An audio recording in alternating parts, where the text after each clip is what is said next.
ছেলে স্বামী, স্বামী তুমি আমাকে ক্ষমা করে দাও স্বামী। আমি যে তোমার ছেলে ভুল করেছি। তুমি ভুল করো না ছেলে। আমার ছেলেকে তো দেখতে পাচ্ছি না। তোমার ছেলে এই দেখো, তোমার ছেলে নয়ন আজ বাবা হয়েছে। বাবা তুমি কেমন? বাবা আমি ভালো আছি। বাবা তুমি কেমন আছো? বাবা ভালো আছো? স্কুলে গেছিল তো? হ্যাঁ ছেলে বলো কষ্ট করে দিল। আপনি যাওয়ার পরই আপনার ছেলে নয়নকে নিয়ে আমি যে কত কষ্টে দিন কাটিয়েছি স্বামী, আমার উপর দিয়ে যে কি বয়ে গিয়েছি সেটা যদি আমি আপনাকে না বলি স্বামী। কি বলছো শুনি? স্বামী তোমার কি হয়েছে? আমি বলবো স্বামী, আমি তো বুঝতে পারছি না শুনি। আমি গত রাত আমি রাত্রে এমন স্বপ্ন দেখেছি শুনি। কে যেন সে তোমাকে ধরে নিয়ে যাচ্ছে। স্বামী আপনি যে স্বপ্ন দেখছেন স্বামী তা যে মিথ্যা নয় স্বামী। সত্যি বলেছো শুনি? হ্যাঁ স্বামী শুনি। আমি কি কাজ করেছি শুনি? ওই ঢাকা শহরে কেন গেলাম? আমি কেন গেলাম? আমাকে এই একা বাড়িতে রেখে যখন আপনি চলে গেলেন ওই ঢাকার শহরে, আপনার ওই ফুফাতো ভাই বলো বলো, আপনার ওই আপনার ভাই এসে একটা বাড়িতে গিয়ে আমি এ কথা বলতে পারবো না স্বামী। বলো শুনি, বলো শুনি। তার ভাই আপনার ভাই আফল আমাকে একা পেয়ে আমার সতীর্থর দিকে হাত দিয়েছে।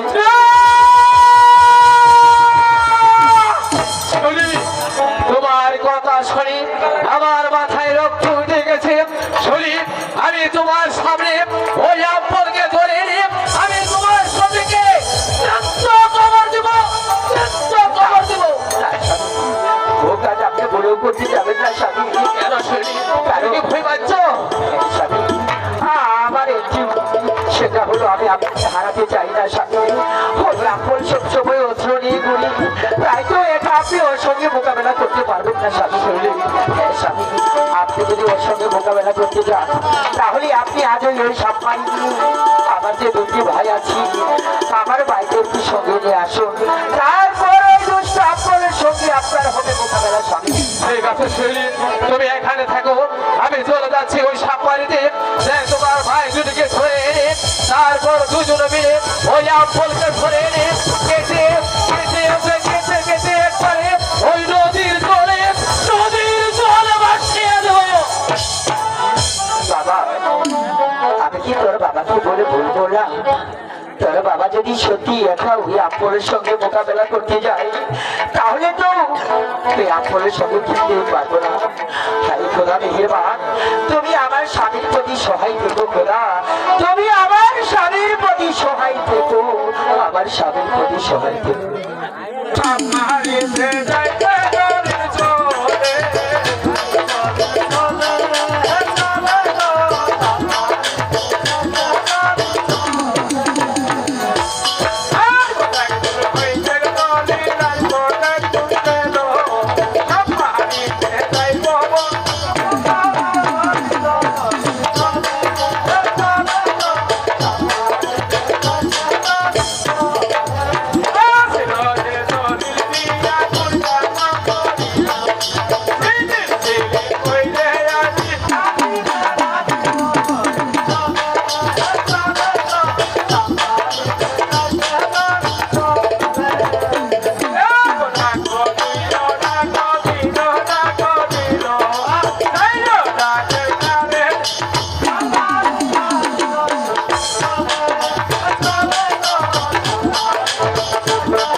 ছেলে, আরে ও ছেলে, কে আমাকে ছিলিম ছিলিম বলে ডাকে?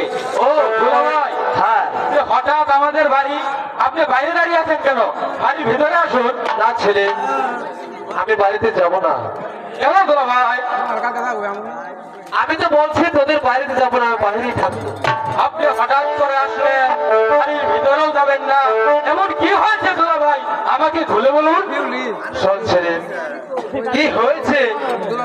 আমার বাড়িতে গেলে তোর বলি তোকে বলে দিবে কি হয়েছে।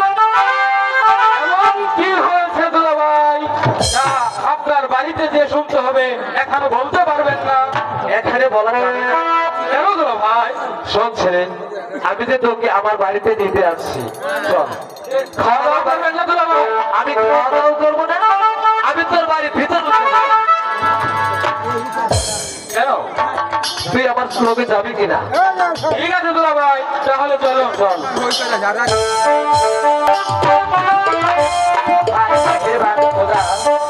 আমার স্বামীজি সাপ মারিতে আমার বাইরেকে আনার জন্য দিয়েছি, কিন্তু এখন তো আমার স্বামী আসছে না। শৈলী, স্বামী, শৈলী, ওই দেখো তোমার বাইকে দিয়ে আসছে। সত্যি ভাইজান? ভাই তুই কেমন আছিস রে ভাই? আমি ভালো আছি। কি হয়েছে তোর? আমার যে কি হয়েছে আমি তোকে কেমন করে বলবো? তোর দুলাভাই তোকে কিছু বলেনি? না, বলেছে তোর বুবু গেলেই তোকে সবকিছু খুলে বলবে। তাহলে শোন ভাই, তোর দুলাভাইয়ের মামাতো ভাই আফল আছে না? এই আফল আমাকে এই গাড়ি তোলার মধ্যে একটা বাড়িতে দিই আবার আগে ধরে তোর কাছে কেমন করে বলি রে ভাই? শুনে তবু আবার বলতে হচ্ছে রে ভাই। তোর দুলাভাইয়ের মামাতো ভাই আফল আমাকে একা বাড়িতে দিই, আমার এই সম্মানের প্রতি আঘাত করেছি রে ভাই। আমি বড় খেলাম ভোলার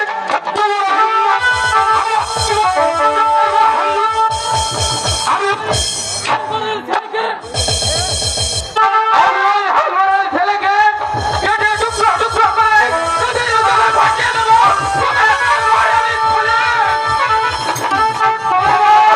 আপনি এখনো দাঁড়িয়ে আছেন? এখনই চলেন, ওই আপনাদের উদ্দেশ্যে যেখানে পাবো সেখানেই ধরে টুকরা টুকরা করে নদীর জলে ভাসিয়ে দেবো। তোর মাথা ঠান্ডা পড়ে ভাই। তুই তুই আর তোর দুলাভাই মিলে যদি ওই আমপালের সঙ্গে মোকাবেলা করতে যাস, তাহলে যে কিছুতেই ওর সঙ্গে পেরে উঠবি না। কি বলছিস বোন? তুই আমাকে শুধু অনুমতি দে, ওই হাই বল ফেলে আপনাকে আমি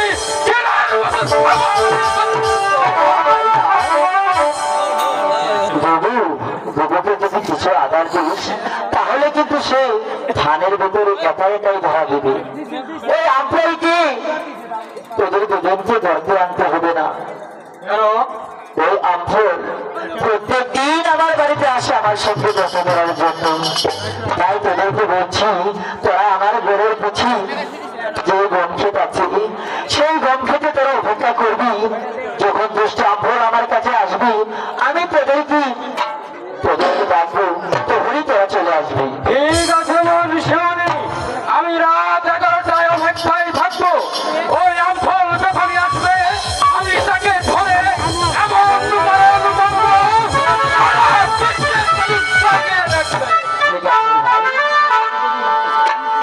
চলেন দুলাভাই, বুকে ধরতে হলে ধানের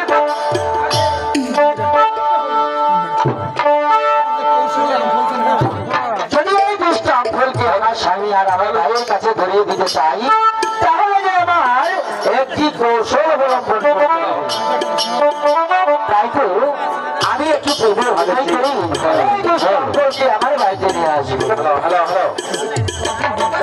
ওই দেখা যায় সোনারি আমফল, ওই দেখা আছে। ওই দেখা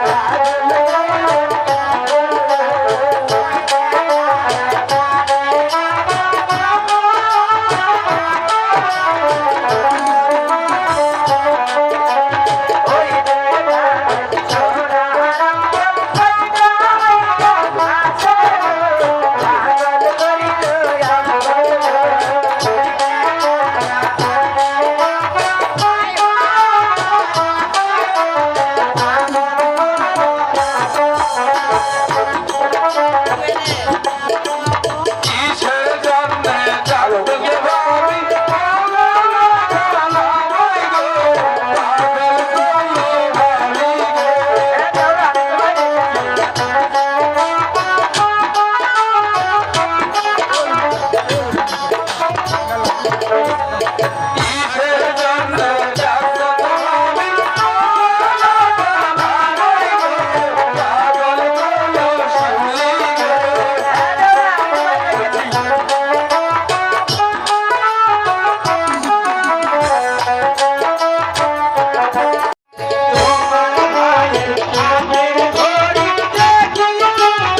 ভাবি,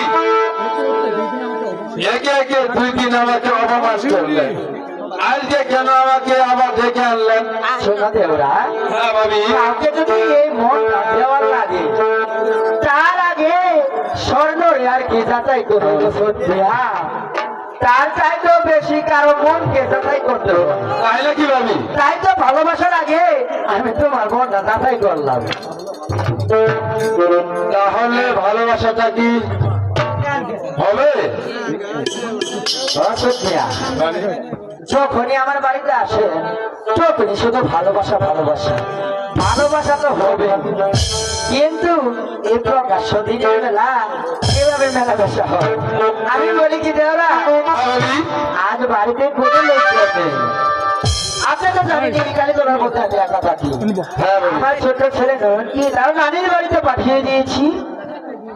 ঠিক রাত 11:30টার সময় আপনি আমার এই বাড়িতে আমার শয়ন কক্ষে আসবেন।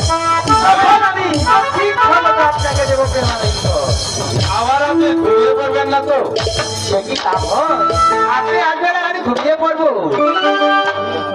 ঠিক আছে ভাবি, তাহলে আমি আপনি 11টার কথা বলেছেন, এর আগে আসার চেষ্টা করবো। ঠিক আছে দেওরা। হ্যাঁ ভাবি, আর শোনেন আরেকটি কথা, হ্যাঁ ভাবি, আসার সময় লঙ্গরপাড়া নতুন বাজারে নুরু ভাই আছে না, তার দোকান থেকে 7.5 পান আসো আমি নিয়ে আসি। ভাবি, পৃথিবীতে এত কিছু থাকতে কি আপনার পানের সেটাতে বেশি কেন? কারণ হলো দেওরা, পান খাওয়ার মধ্যে ভালোবাসা নাই অন্যরকম।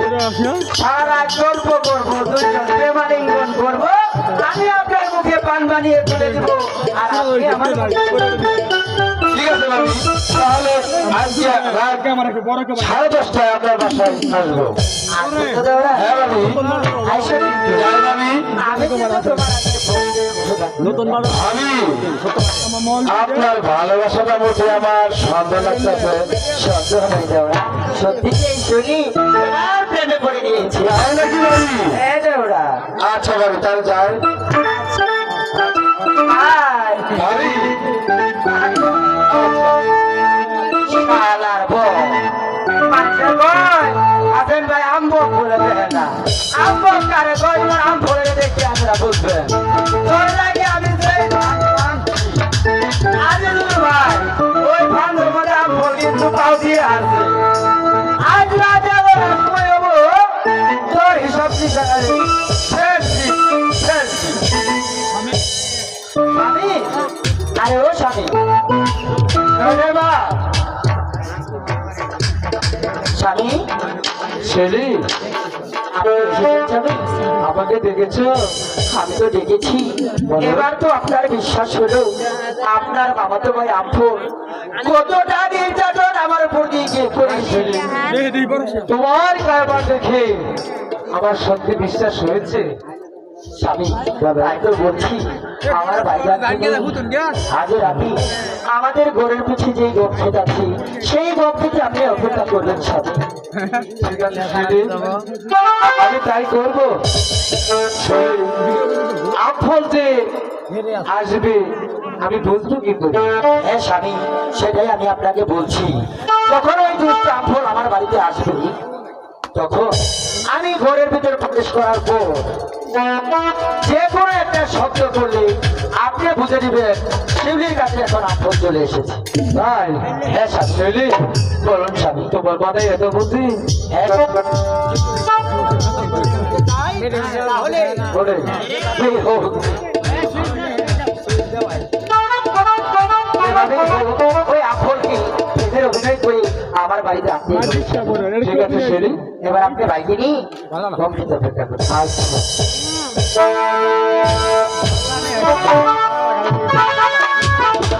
শোন ছেলে, তুই থাকবি শুধু ওই পাশে, আমি থাকবো এই পাশে। ঠিক আছে বলে ভাই, শালারে পাইলে একবারে গরুটা আবার ধরবো।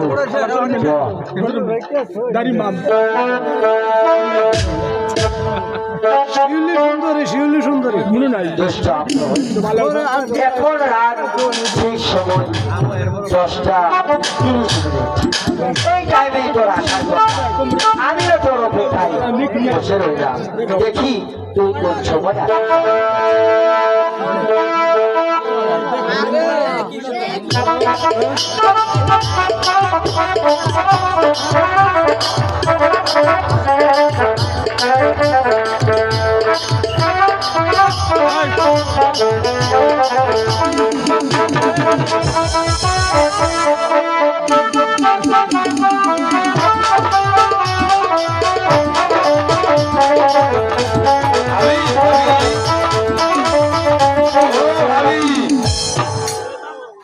ভাবি, ও ভাবি, ভাবি যে আমাকে বললো 11টায় আসতে, আমি আসলাম এই 10টা 20 মিনিটে, তাই দেখি ভাবি ঘুমিয়ে পড়েছে। আরো যদি 11টায় আসতাম তাহলে তো ভাবির খুঁজি পাইতাম না। ভাবি, ও ভাবি, ভাবি, ও আপু, হ্যাঁ ভাবি, তুমি এসেছ? আমি কে আমাকে 11টায় আসার কথা, এই 10টার মধ্যে আসলাম, তারপর আপনি ঘুমিয়ে পড়েছেন। আসলে হয়েছে কি রোনা, গরমে ডাক্তার তাই হাতের পাখা ঘোরাতে ঘোরাতে কখন যে চোখটা পড়ে এসেছে আমি বুঝতেই পারি। আসো বাড়ি ভিতরে আসো। ওখানে দাঁড়িয়ে কেন, বাড়ি ভিতরে আসবে না? তাই ভাবি, হ্যাঁ, ওই আমফল এসো আমার কাছে, পাঁচশো দেবো। আমফল এসো আমার কাছে, পাঁচশো দেবো। ওই আমফল এসো আমার ঘরে, পাঁচশো দেবো। আমফল এসো আমার ঘরে, পাঁচশো দেবো। এর বাসর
থাকেন তাহলে কি আর সেটা পাবে? ভাবি ভিতরে তো আমার যাইতে ইচ্ছে লাগতেছে, কিন্তু আপনি যে সুন্দর গান জানেন আমার মনটা ভরে গেছে। আরেকটা গান শোনাইলে ভালো হতো না? সে কি বলছেন দাদা? ভিতরে আসেন, একটা কেন তাই নাকি? আচ্ছা তবে শুনেন দাদা, যদি কাউকে ভালোবাসে তাকে কিন্তু ভালোবাসার মধ্যে তাহলে কি ভালোবাসার মতো করে ভালোবাসতে হবে। তাই নাকি ভাবি?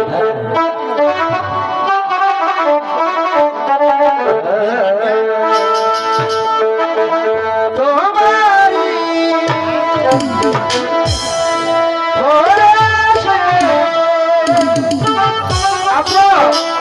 স্বামী আমার জীবন ধন্য তুমি যে আমার চির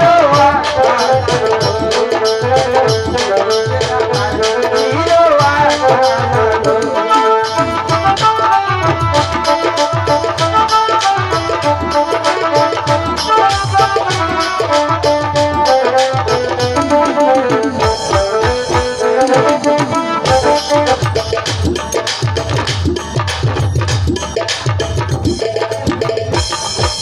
তুমি আকাশের দেহের মাঝে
আর বিলম্ব করা ঠিক হবে না, এবার কাছে আসছে।